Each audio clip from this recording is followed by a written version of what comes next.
미국 전 대통령이었던 지미 카터 대통령 하면은 어떤 이미지가 떠오릅니까? 대통령으로서 그는 세계 경찰국가 최고로 막강한 힘을 가진 미국 대통령으로서 권세와 능력을 가지고 세계 평화를 이루기 위해서 동분서주한 그런 대통령이 있습니다. 그런데 그에게 남겨진 이미지는 뭘까요? 실패하고 무능한 대통령, 그의 이미지입니다. 여러분, 지미 카터 대통령은 임기 내내 무능하다는 것과 실패했다는 그 역사적인 오명을 남긴 그런 대통령이었습니다. 그렇게 그가 퇴임을 하고 났을 때 하나님은 그를 찾아왔었어요. 그 하나님의 음성을 지미 카터가 듣습니다. 사람들은 버려도 나는 버리지 않아. 넌 나의 여전히 귀한 존재야라는 하나님의 음성을 듣습니다. 자신의 손에 들려진 것이 무엇인지 보게 하셨습니다. 하나님을 떠나서는 아무것도 할 수 없다는 사실을 깨닫고 하나님을 의지하고 그 부르심 앞에 자신의 실패한 그 무능함을 들었습니다. 그리고 나서 지미 카터 대통령 카터 재단이라는 것을 세워가지고 고통과 분쟁이 있는 지역을 열심히 찾아다니며 해결했습니다. 그것도 열심히 기도하면서 하나님이 기뻐하신 의도대로 그 일을 행하고자 했던 것입니다. 그는 그동안 대통령으로서는 무능하고 실패한 사람이었지만 그는 나중에 대통령에서 물러난 다음에 인류를 위해서 봉사한 그 공로로 노벨상을 수상하게 됩니다. 여러분, 그의 삶이 대통령으로서 무능한 자, 실패한 자인지는 몰랐지만 그의 남은 삶은 온 인류에게 빛나는 삶이었고 존경받는 삶이었던 것을 볼 수가 있습니다. 서양 속담에 마지막에 웃는 사람이 가장 잘 웃는 사람이다는 말이 있습니다. 우리 모두도 예외 없이 인생의 끝날을 맞이하게 될 것입니다. 그때 과연 여러분과 저의 모습은 어떤 모습일까? 만사가 끝이 좋아야 하는데 과연 그럴 수 있을까? 그때 정말 아름다운 모습으로 인생을 마칠 수 있다면 얼마나 좋을까? 여러분 생각해 보셨습니까? 인생의 매 순간 최선을 다하는 것도 중요하지만 마지막 마무리를 잘하는 것도 그 이상으로 중요합니다. 오늘 본문은 야곱의 말년의 이야기입니다. 야곱, 그는 그의 인생 자체가 우여곡절이 많은 사람입니다. 그러나 그의 인생의 끝은 정말로 아름답게 하나님 앞에서 마무리되어지는 것을 볼 수가 있습니다. 이것은 야곱의 신앙이 빚어낸 인생의 결론이라고 할 수가 있습니다. 여기 계신 여러분과 저도 야곱처럼 마지막 날 우리 인생의 끝이 아름다우려면 어떻게 살아야 될까 하는 겁니다. 그 첫째는 모든 것이 하나님의 은혜 안에 있다는 것입니다. 이걸 놓쳐서는 안 됩니다. 야곱의 인생은 한마디로 파란만장한 그 자체입니다. 초년에는 아버지와 형을 속여서 장자권을 차지하려다 바단 아람으로 도망을 치는 일도 있었고 그 바단 아람에서 20년 동안 에삽산 밑에서 종살이를 했습니다. 그리고 그 후에 가나안 땅에 돌아왔지만 하나님과 약속을 무시하고 세겜에서 살다가 딸 디나가 성폭행을 당하는 끔찍스러운 일들도 경험합니다. 그뿐이겠습니까? 그 일로 말미암아 그 오라비들이 세겜 족속에서 원수를 갚는다고 살인극을 벌린 상상도 할 수 없는 그 끔찍함을 야곱은 경험했고 그 일로 말미암아 야밤 도주를 하는 그런 모습을 볼 수가 있습니다. 또한 가장 아끼던 아들 요셉을 잃고 눈물로 보냈던 세월도 있습니다. 그 후에 요셉의 생존에 있고 총리가 되었던 소식을 듣고 애굽으로 이민을 결단하게 됩니다. 이때 그의 나이가 130살입니다. 여러분, 애굽에 도착한 후에 야곱은 요셉을 따라 안내로 바로 왕을 아련하게 되고 그 앞에서 자기 인생을 해고하며 고백하는 장면이 있습니다.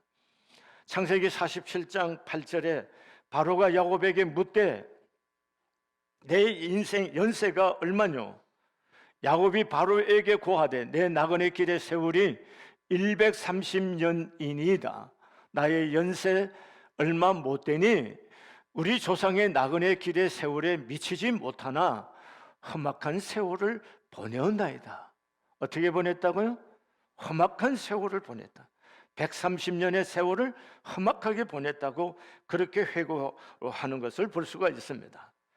그러나 바로를 보면은 하나님은 이제 그 바로의 삶 속에서 그의 말년에 애굽의 총리가 되어 있는 아들을 두게 됩니다. 가나안 땅에서 기근으로 멸망할 후손들을 애굽으로 이민을 시켜 장착한 민족을 이루는데 기틀을 또 마련합니다. 그런가 하면 후일 그의 12 아들이 이스라엘의 민족의 각 지파의 조상이 되지 않습니까? 이 모든 게 야곱의 인생 말년에 형통케 하신 하나님의 은혜였다는 겁니다. 요셉이 죽은 줄 알고 살던 세월이 얼마나 기가 막혔겠어요.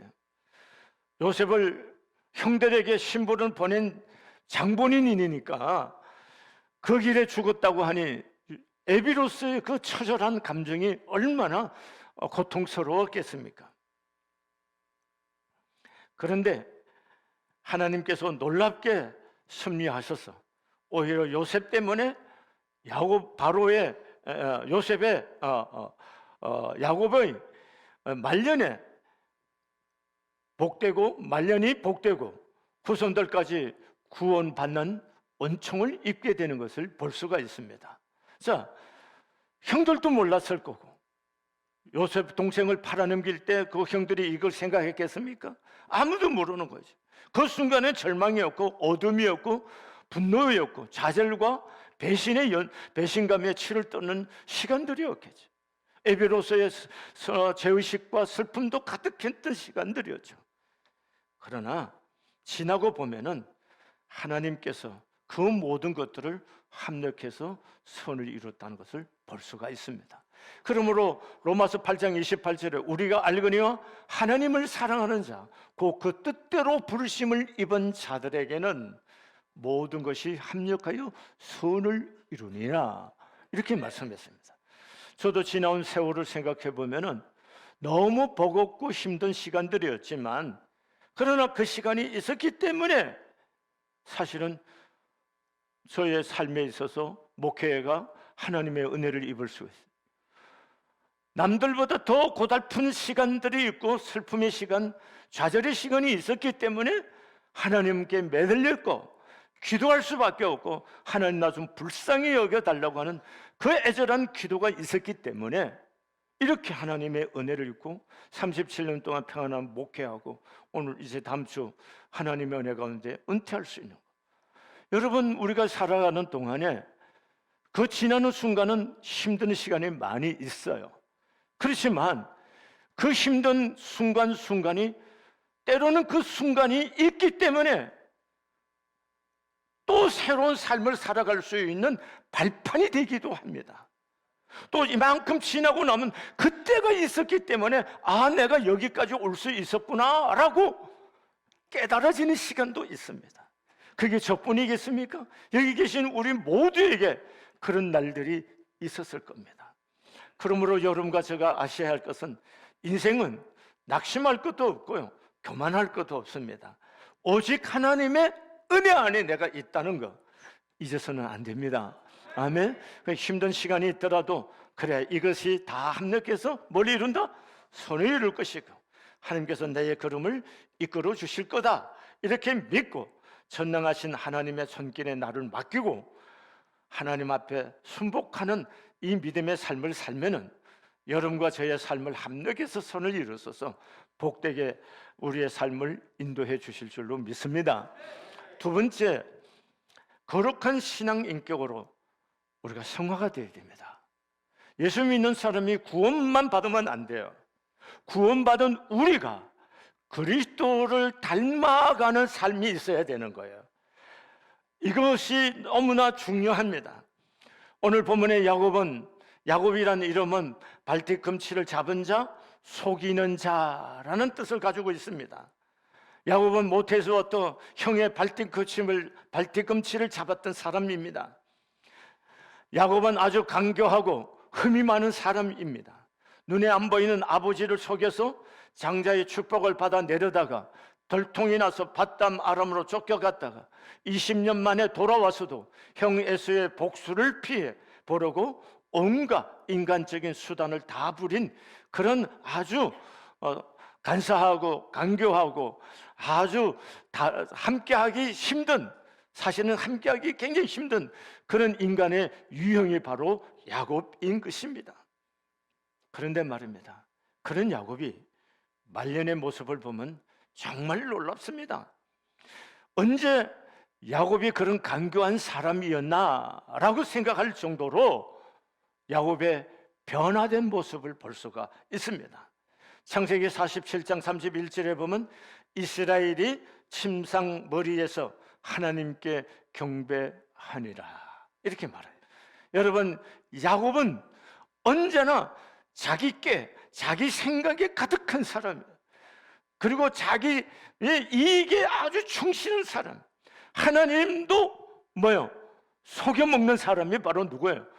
야곱이었습니다. 그런 야곱이 말년이 되었을 때는 하나님을 향해 우러러 경배하는 사람, 예배하는 사람, 하나님을 바르게 경외하는 사람으로 변화되어 있는 모습을 볼 수가 있습니다.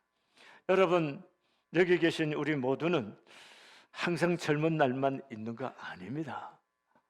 우리 다 늙어 갑니다. 옛날에 기억나시죠? 젊은 시절은 탁 밀면 박딱 돌아서서 딱딱 짚어도 몸 안 다치고 그랬는데 요즘은 잘못 어디 디디기만 하면 벌떡 넘어지기를 잘하고, 이게 우리 무슨 말이냐, 세월이 가면 몸은 낡고 늙어갈 수밖에 없습니다. 그런데 우리의 영혼은 달라야 된다는 겁니다. 우리의 속사람은 달라야 됩니다. 우리의 속은 몸은 늙어가지만 우리의 속사람은, 우리의 영혼, 영적인 내면의 우리의 영혼은 맑아져야 돼요. 숙성되어서 아주 좋은 식초나 술들이 잘 익으면 맛이 나듯이 우리의 영혼은 그렇게 숙성되어 갈 수 있기를 바랍니다. 그래서 고린도후서 4장 16절에 이렇게 말합니다. 그러므로 우리가 낙심하지 아니하노니 우리의 겉사람은 낡아지나 우리의 속사람은 날로 새로워지도다, 이렇게 말합니다. 우리의 속사람이 날마다 새로워질 수 있기를 바랍니다. 좀 더 맑아지고 투명해지고 정결하게 하나님을 향해서 하나님 앞에 세움을 받을 수 있는 여러분과 저의 영적인 영성이 인격적으로 성화가 되어 갈 수 있기를 바랍니다. 요셉이 창세기 47장 7절에 보면은 요셉이 자기 아비 야곱을 인도하여 바로 앞에 서게 하니 야곱이 바로에게 축복하매라고 나옵니다. 여러분, 야곱은 그때 당시 최고의 국가입니다. 제국이란 말을 쓰기에는 약간 그렇지만 그 제국 같은 그런 나라가 바로 뭡니까? 애굽입니다. 그런 애굽이 왕입니다. 그리고 야곱은 어때요? 그냥 중동 집안에 떠다니는 그런 어떤 늙은이 중에 한 사람이에요. 비교가 됩니까? 안 됩니다. 그런데 보세요, 야곱이 그 거대한 나라의 왕에게 축복하고 있어요. 무슨 얘기인가요? 한번 생각해 보세요. 신분의 차이는 어마어마한 하늘과 땅 차이지만, 그러나 영적으로는 선지자로서 당당한 권세를 행사하는 것을 볼 수 있어요. 영적으로는 선지자로서 바로를 축복하는 거예요. 다시 말하면 영적으로 숙성되어 있고 성장하지 않았다면 어떻게 바로가 야곱이 바로를 축복할 수 있을까요? 영적으로 그가 강한 멘탈을 갖고 있지 않다면 어떻게 바로를 향해서 축복할 수가 있겠습니까? 여러분, 우리가 나이가 들어갈수록 이런 영적인 힘이 내 안에 내재되어서 성장해야 될 줄로 믿습니다. 또한 창세기 49장 28절에 보면은 12아들들에게 야곱이 각각 자녀들에게 맞는 축복을 빌어줍니다. 그게 우리가 읽은 본문 이전의 문제입니다. 그런가 하면은 이 부분에 대해서 히브리서 기자는 이렇게 말합니다. 믿음으로 야곱은 죽을 때에 요셉의 각 아들에게 축복하고 그 지팡이 머리에 의지하여 경배하였으며 이렇게 말하고 있습니다. 자, 바로가 야곱이 영적으로 숙성하고 성장해서 영적인 사람이 되어 있다는 거예요. 그래서 요셉이 두 아들을 데려가서 큰 아들을 야곱의 오른손이 얹어질 수 있게 했어요. 그런데 그 아버지 야곱이 손을 어긋들어서 기도합니다. 그러니까 요셉이 당황해서 아버지여 그리하지 마옵소서 그렇게 합니다. 그런데 왜 그랬을까요? 그런 영적인 분별력이 있고 영적인 해안이 그 안에 있었기 때문에 하나님의 의도하심을 따라서 손을 어긋맞대서 요셉의 두 아들들을 축복하는 것을 볼 수가 있습니다. 여러분, 이것이 야곱이 얼마나 노년에 갈수록 그가 하나님의 사람이었고 영적인 사람이었고 그의 인격과 영성이 얼마나 숙성되어서 변화된 사람인가를 우리에게 보여주고 있는 것입니다. 사랑하는 교회 여러분, 야곱이 만일 고생하고 말년이 좋지 않고 그리고 야곱이 소년의 시절처럼 여전히 세상 욕심과 고약한 성격을 가지고 있었다면은 그가 얼마나 비참했을까 한번 생각해 보세요. 나이 드신 분들 나이 들면서도 계속해서 고약한 성격, 젊었을 때 고약한 성격 못 버린 분들이 아주 있어요. 집안에서도 그런 분들이 있는데 고약한 사람입니다. 나이가 들어가면서 좀 고약한 성품 좀 내려놔야 돼요. 그래야 많이만데도 밥도 따뜻한 밥 얻어먹고 자식들한테도 아버지 대접 제도를 받을 수 있어요. 영감이 되어서도 여전히 소리 지르고 고약한 성질을 부리고 그건 못 써요. 아시겠죠? 그러니까 나이가 들어가면 좀 변해야 된다는 거예요. 어떻게 예수 믿는 사람은 그리스도를 닮아가는 쪽으로, 뭐한 쪽으로 그리스도를 닮아가도록 변화됩니다. 어떻게 변화할 수 있을까요? 예수님이 내 안에 주인이 되게 해주셔야 돼요. 그래 변화될 수 있는 거예요. 예수님 내 인생의 주인이 되고 내 생각과 내 느낌과 내 행동의 모든 것에 주님이 터치할 수 있고 그분의 다스림을 받을 때에 비로소 내 삶의 자리가 변화가 일어날 수가 있는 거예요. 내 인생의 주인이 누구시다? 주님이. 철저하게 주인 의식을 가지고 여러분과 제가 살아갈 때 조금씩이라도 우리의 삶에 변화가 일어나게 될 줄로 믿습니다. 이렇게 변화되어야 여러분과 저의 신앙 마지막 삶이 아름다워질 수가 있다는 겁니다. 세 번째는요, 여러분과 제가 천국의 면류관의 주인공이 되도록 살아야 됩니다. 뭐의 면류관이요? 천국의 면류관 주인공이 되어야 됩니다. 야곱이 죽자 70일 동안 국장이 선포되고 당시 풍습대로 미라로 만드는데 40일이나 걸렸습니다. 이러한 야곱의 장례 절차를 보면은 국무총리였던 요셉의 위세가 얼마나 대단했는지를 알 수가 있습니다. 또한 이러한 요셉을 통해서 야곱의 그 얼마나 유복한 노후를 보낸지를 우리가 알 수가 있어요. 여러분, 야곱이 아들 요셉을 통해서 노후를 평안하고 유복하게 잘 보냈다는 것을 알 수가 있습니다. 그러나 성경은 단순하게 육신적으로 호사스러웠던걸 지금 말하려고 하는 게 아니에요. 정말 중요한 것은 뭐냐? 야곱이 가지고 있는 신앙관입니다. 여러분 창세기 49장 29절에 보면은 야곱의 유언이 나옵니다. 내가 내 열조에게로 돌아가리니 나를 햇사람 헤브론의 밭에 있는 굴에 우리 선조와 함께 장사하라, 이렇게 말합니다. 이것은 단순히 막벨라 굴에 선양에 묻어 달라는 게 아닙니다. 하나님이 약속하신 가나안 땅으로 돌아갈 것을 자손들에게 명령하는 것이고, 이것은 또한 야곱에게 있어서는 천국에 대한 소망을 고백하는 것입니다. 왜냐하면 열조에 돌아간다는 그 말 속에는 뭐예요?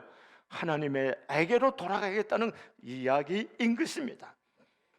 여러분, 믿음의 조상들이 먼저 가 있는 그 천국에 자기도 돌아가기를 원한다는 것입니다. 그러므로 33절에 보면 야곱의 아들에게 명하기를 마치고 그 발을 침상에 모으고 숨을 거두니 그의 백성에게로 돌아갔더라, 이렇게 말합니다. 야곱의 고백대로 아름다운 임종을 하는 것을 볼 수가 있습니다. 여러분, 우리가 나이가 들어가는 사람들은 이 마지막 숨을 거두기 전에 자녀들에게 축복 기도도 해주고 유언도 하고 신앙적인 교훈도 이렇게 하고 편안하게 가면 얼마나 좋겠어요. 근데 이게 쉽습니까? 안 쉽죠. 그러나 우리 믿는 사람들에게 아주 중요한 것이 뭐예요? 평상시 이것을 위해서 기도해야 된다는 거예요. 기도해야 됩니다. 태어나는 것도 중요하지만요, 잘 죽는 것도 매우 중요합니다. 여러분과 제가 노년에 말년에 마지막 삶, 마지막을 하나님의 은혜 안에서 잘 죽을 수 있도록 기도해야 됩니다. 아멘. 그럼 죽으면 끝입니까? 아니올시다. 죽으면은 육은 어디로 왔어요? 흙으로 왔어요. 흙으로 돌아가요. 영은 하나님께로부터 왔어요. 우리의 영혼은 하나님께로 돌아가는 거예요. 아멘. 그렇다면은 우리가 이 땅에 있는 동안 우리의 영혼이 하나님께로 돌아갔을 때 하나님께 칭찬받고 하나님께서 준비한 멸류관을 받을 수 있는 그런 주인공으로서 지금 여기를 믿음으로 잘 살아내야 될 줄로 믿습니다. 그럼 물어보겠어요. 여러분, 하나님 앞에 갈 확신이 있습니까? 천국 갈 확신이 있으세요? 그럼 그것도 해보세요. 왜 어떻게 천국 가겠다는 거예요? 자, 우리가 예수 믿는다는 것은 뭐예요? 하나님의 약속을 믿는 거예요. 2000년 전에 우리가 예수님 봤습니까? 예수님 십자가에 달리는 거 보셨어요? 부활하신 거 보셨어요? 그러나 하나님의 약속의 말씀을 믿음으로 우리는 그 약속대로 이루어질 것을 믿는 거예요. 성경 요한복음 5장 24절에 내가 진실로 진실로 너에게 이르노니 내 말을 듣고 또 나 보내신 이를 믿는 자는 영생을 얻었고, 나 보내신 이를 믿는 자는 뭘 얻었어요? 영생을 얻었고. 자, 나 보내신 이가 누구예요? 예수님이. 예수를 믿는 자는 뭘 얻었어요? 영생을 얻었고 심판에 이르지 아니하나니 사망에서 생명으로 옮겼느니라. 아멘. 그럼 예수님 믿습니까? 그럼 예수님 어디 와 계세요? 내 안에 와 계세요. 그럼 우리는 여기에 영원한 생명이신 예수님이 함께 계시는 거예요. 그러면 우리는 영원한 생명을 뭐해서 얻었어요? 이 생명은 뭐예요? 천국 가는 생명이에요. 이 생명, 예수의 생명이 없는 사람은 어디 가는 사람이에요? 지옥 가는 사람이에요. 그럼 예수님 여러분 안에 진정으로 계십니까? 그럼 여러분 천국 가는 비자를 받았네요. 아멘. 아멘이세요? 여러분과 저는 뭐요? 천국 가는 비자를 받았어요. 왜? 누가? 예수님이 내 안에 계심으로. 예수의 생명이, 천국의 생명이신 예수님이 내 안에 계심으로 우리 천국 가는 비자를 뭐요? 받았어요. 아멘. 그런데 하나님이 우리 속에다가 스탬프로 빵! 도장을 찍어줬어요. 뭘로요? 성령님으로. 에베소서 1장 13절에 그 안에서 너희도 진리의 말씀 곧 너희의 구원의 복음을 듣고 그 안에서 또한 그 안이 뭐예요? 예수 안을 말합니다. 예수 안에서 또한 믿어 약속의 성령으로 인치심을 받았으니 약속의 성령으로 인치심을 인을 받았다. 도장을 딱 받았다는 거예요. 아멘. 도장 받았다는 거예요. 그러니까 여러분과 저는 뭐예요? 예수가 내 안에 있고 그 예수 안에서 천국의 시민으로 완전히 도장을 뭐예요? 받은 사람들인 줄로 믿습니다. 그러면 우리는 천국 가는 확실하죠? 그럼 천국만 가면 되나요? 아니에요. 그 하나님 앞에서 상 받는 사람이 되지. 뭐예요? 면류관의 주인공이 되도록 지금 여기를 거룩한 성령 안에서 변화가 되고 신실함으로 말씀에 순종해서 하나님의 영광을 드러내야 될 줄로 믿습니다. 한 해가 저물어가고 일생을 주님의 교회를 위해서 달려온 장로님, 우리 안수 집사님, 권사님, 70세 은퇴가 있듯이 인생의 마지막도 반드시 있을 것입니다. 그 사실을 우리 모두 기억하면서 지금 여기를 살아낼 수 있기를 바랍니다. 아무쪼록 이 신앙의 인생의 최고의 자산으로 삼아 야곱처럼 끝이 아름다운 인생을 만들어 갈 수 있기를 바랍니다. 오늘 은퇴하신 분들뿐만 아니라 어차피 우리는 인생의 끝을 보고 사는 사람, 그 끝자락에 인생이 가장 아름다워질 수 있도록 그 끝을 아름답게 하면서 살아갈 수 있는 여러분과 제가 될 수 있기를 진정으로 소원합니다. 그래서 우리 성안교회가 세상을 향해서 예수를 보여줄 수 있는 거룩한 교회 되기를 진심으로 소원합니다. 기도하시겠습니다. 하나님, 우리 모두가 마지막 날 우리 끝자락의 끝 시간이 아름다워질 수 있도록 축복해 주옵소서. 매 순간순간 주님과 동행하는 삶을 살게 하시고 예수님의 다스림을 받음으로 말미암아 우리의 신앙 인격이 변화되어서 성화가 되고 영화롭게 하나님 앞에 변화되어 가는 역사가 있게 하여 주시옵소서. 또한 천국의 시민으로서 하나님 앞에 섰을 때 착하고 충성된 종아 잘하였다, 하나님의 칭찬과 함께 상 받는 면류관의 주인공이 되는 하나님의 아들과 딸들이 될 수 있도록 주님이 축복하여 주시옵소서. 하나님의 영이 우리 모든 성안교회 공동체 위에 임하여서 진실로 남은 우리의 삶을 주님을 바라보며 믿음의 다름질을 끝까지 잘할 수 있도록 주님이 복을 나려 주옵소서. 예수님의 이름으로 기도드렸습니다. 아멘.